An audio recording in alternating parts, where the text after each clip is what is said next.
українці-українки.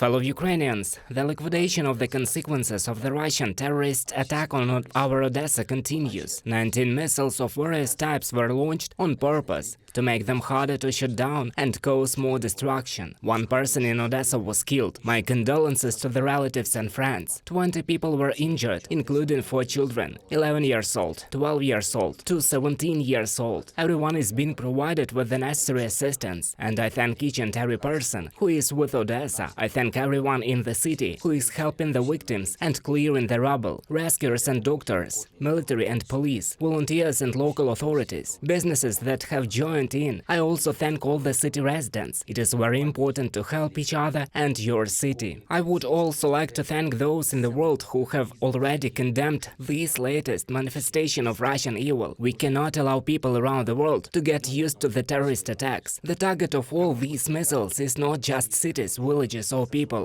Their target is humanity and the foundations of our entire European culture. A Russian missile, it was Kh-22, an anti-ship missile, hit the altar of the Spaso-Preobrazhensky Cathedral in Odessa, one of the most valuable cathedrals in Ukraine. In 1936, it was looted and destroyed by the Bolsheviks. The cathedral was restored in independent Ukraine, and now terrorists are trying to destroy it again. Nearly 50 buildings in Odessa were damaged, 25 of them architectural monuments. The historic center, a World Heritage Site that UNESCO has taken under its protection. The building of the Greek consulate was also damaged, and this is already the second consular office in Odessa to be hit by Russian terror. Only 3 days ago, another such attack damaged the building of the Chinese consulate. Obviously, all this is a global threat. The destruction of cities, the destruction of culture, the destruction of ports that are fundamental in the world's food security. There has never been a terrorist capable of overcoming the world,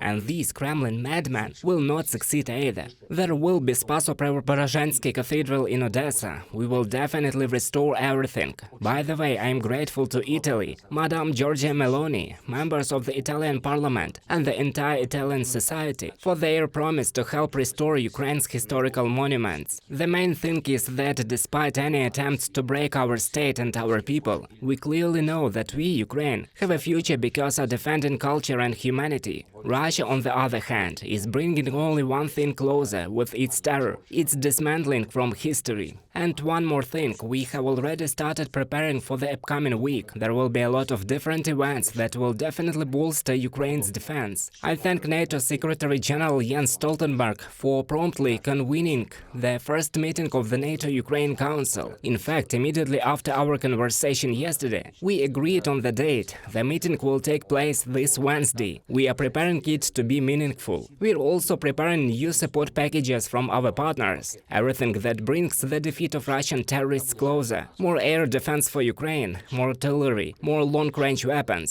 The recipe for ending the war is obvious. Everything depends on the unity and determination of all those who value freedom, culture and life. Thank you to everyone who helps Ukraine. Thank you to everyone in Ukraine who cares about their neighbors. Glory to all our warriors. Glory to Ukraine.